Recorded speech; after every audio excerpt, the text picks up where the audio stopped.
sao xuân đông bột cô lòng thuần tiếng lệ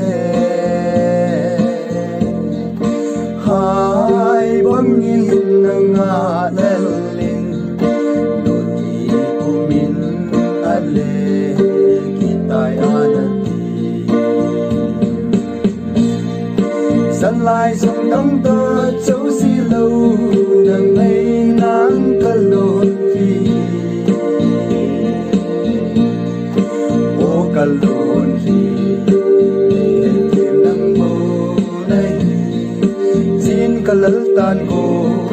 mà khẩn cô thu dần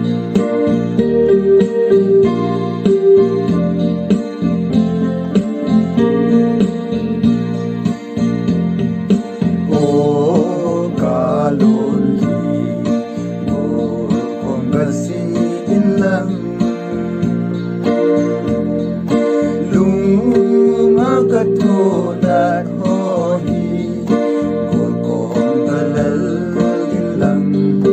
ngày in câu bị tu dân lại sông đắng ta xấu xí lâu nâng ngày nắng cả lộn hi ô cả lộn hi thêm nắng bầu này xin cả lỡ tan